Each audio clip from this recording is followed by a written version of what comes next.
So I could not solve this problem, and I'm going to do it using ChatGPT.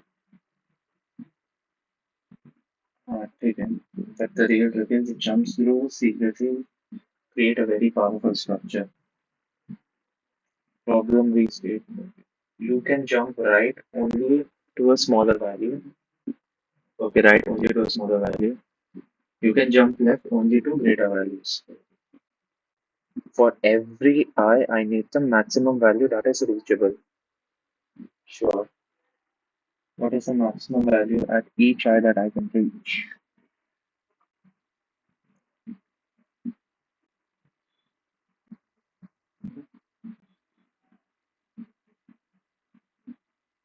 Can you jump to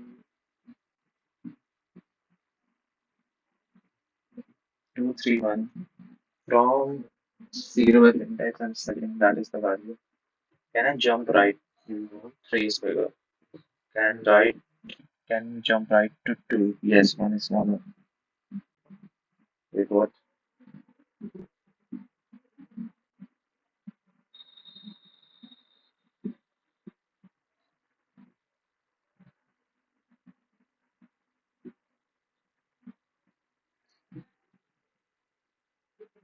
Can you jump right to 1? No, because 3 is bigger. Alright. Can jump right to 2? Jump what?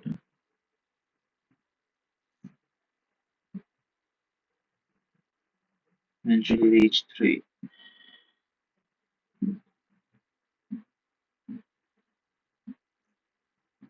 This, the jumps are based on relative ordering, not distance. You can jump anywhere you want. Yeah, figure that out. That you can jump anywhere you want.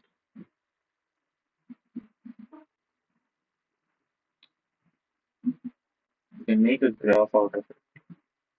Add directed edges according to jump goals.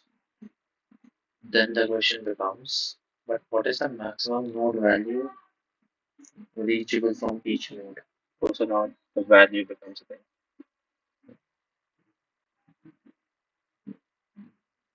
So you set graph DP. I have no idea how DP really works in code, but I might figure it out. 1 e to the power 5, that's 1e5, that's like 1000. For graph would have n square edges, that's 2 bit. The most natural solution for every index and a BFS and a TFS or a BPFS. Explore all reachable nodes and keep the maximum value.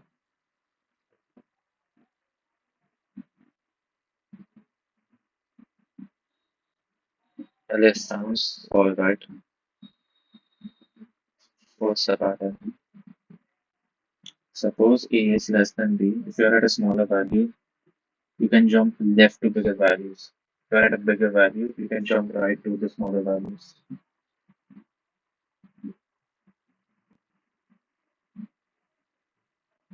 Jump to index J if J is greater than I.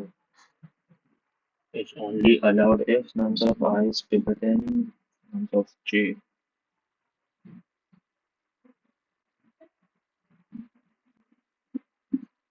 If you are at a bigger value, you can jump to right. You can jump right to smaller values. This means if two values can connect to a smaller, larger chain, they basically belong to the same reachable component.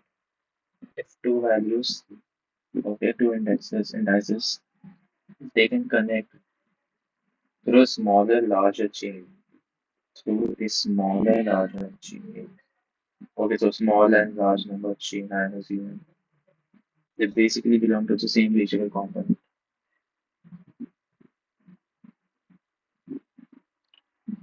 If there exists some bigger value on left and some smaller value on right, then movement propagates. This is the code, right? Propagation. I think that makes sense. Okay, that does make sense. If I have bigger value on the left and a smaller value on the right, I will keep jumping between them.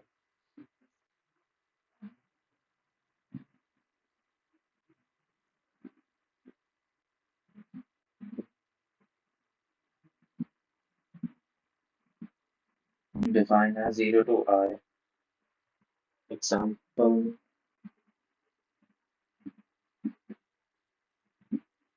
prefix maximum, the maximum number of a stack,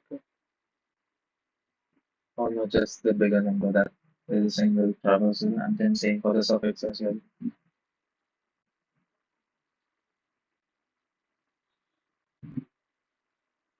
And current region connect to further region.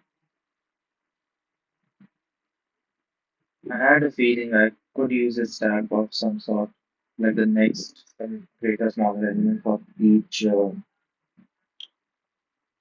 index, but never committed to the idea. If pre-max is greater or phi is greater than suffix of min, then there exists a big value on the left and a small value on the right. That means left big to right small left big. Connectivity happens. The region becomes shared. It's basically content mapping. Use the written intuition. The array gets partitioned into reachable regions.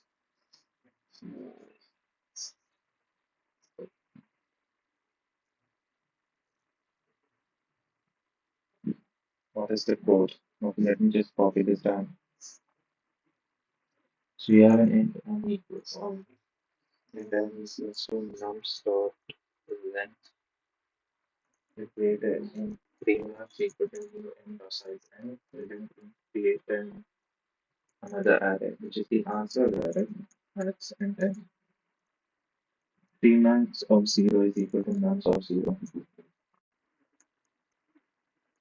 And for int I equals to 1, I less than n, I plus plus. 3 max of I is equal to whatever is the maximum. So like if the previous is maximum or nums of I is maximum. That makes sense. Okay, I have the pre-max array.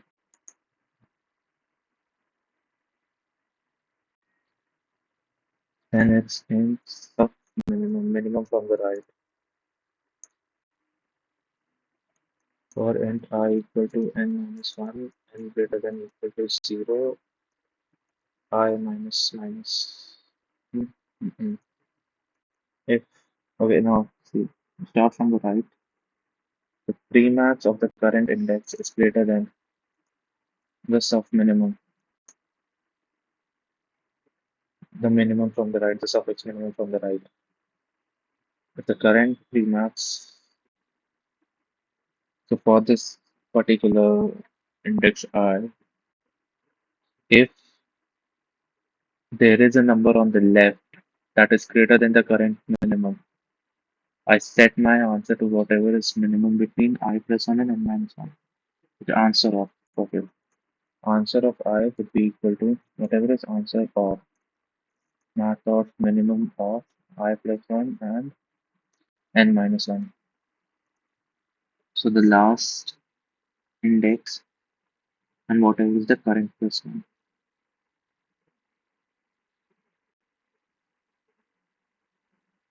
I have no idea what this file does. There is answer of I is equal to pre-max of I. Then you update the minimum at some point. Whatever is the minimum between the current number from the right and the new nums of I that we have encountered. And you can return answer.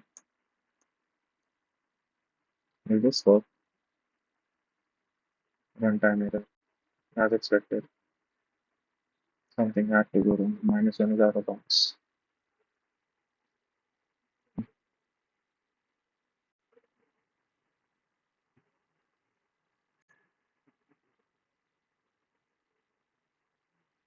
Hmm? Why is this minus 1?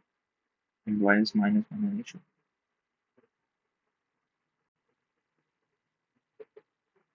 Why did it break? Minus 1 out of bounds or minus 1.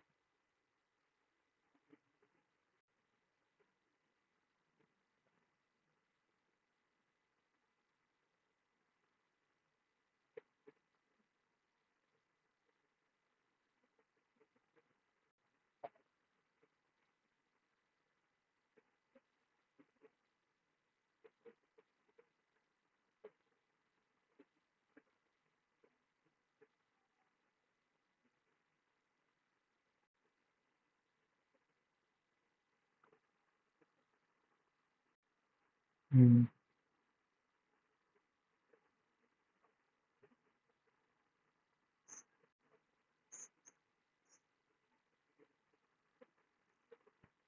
It's n greater than my bad.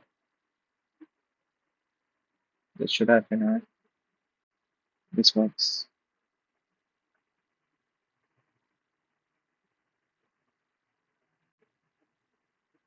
Hmm.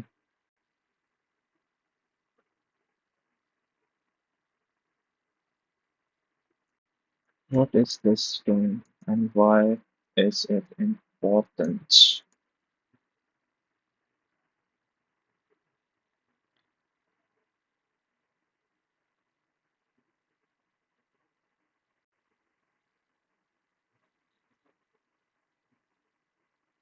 Okay, so we have an array the prefix max. We create that. This part is clear. Then this is infinity right now.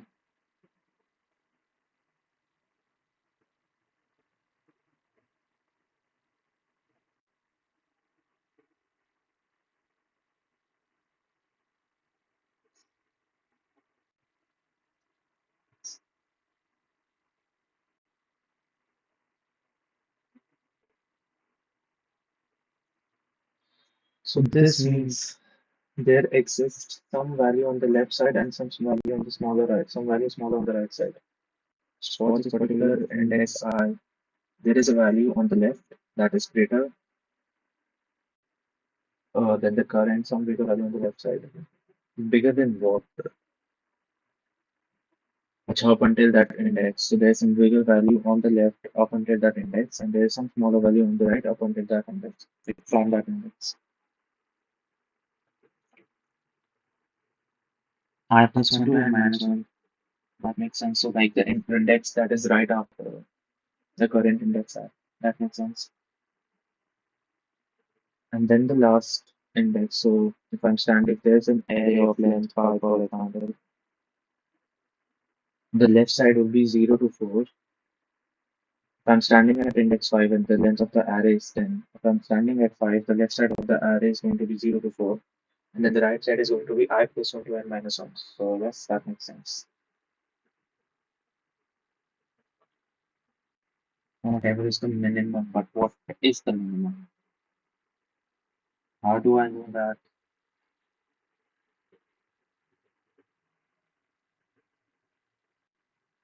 What is going to be smaller among these two? I'm starting from the right. If it's 10 right now, this is out of bounds, and this is smaller.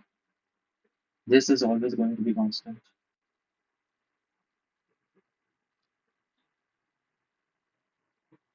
This is the maximum length of the maximum index of the array.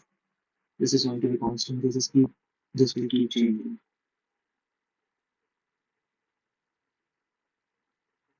So if I'm on the last index, for example, if I'm starting from the right, this is the first iteration, 10 plus 1 and 10 minus 1. So I'll pick this. Then I go to 9. Actually, it's 9 plus 1 and 10. 9 plus 1 and 9. Something happens. I go to 8 plus 1. That is 9.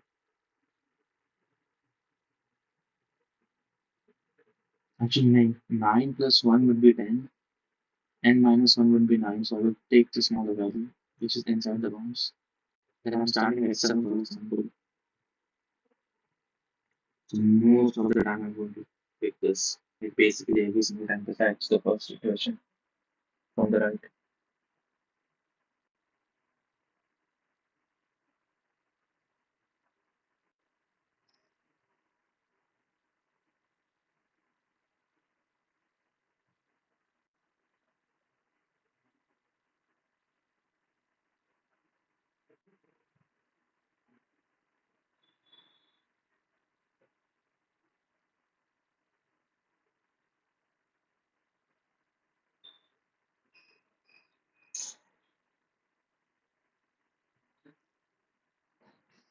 Okay, I think I know what's going on.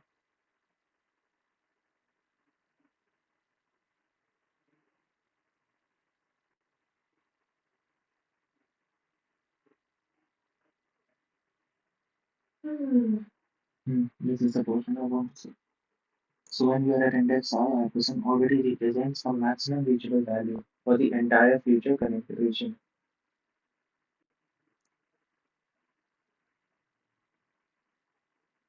Okay, so if I cannot find, I think I have some idea. I have to write it on, but I think that might make sense. Future region already colored red. The current node touches it. Current also becomes red.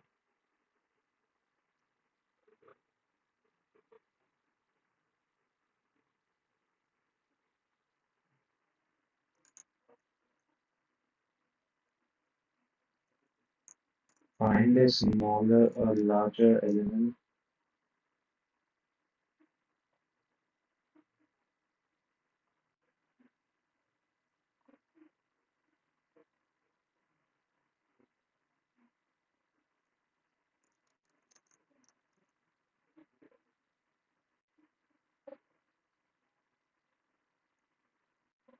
I have to draw this on my notebook and it will make sense. Mm. Anyways, cool. Like, good question.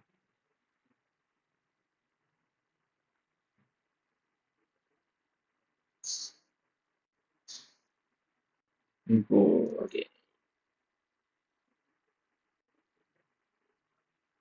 nice question.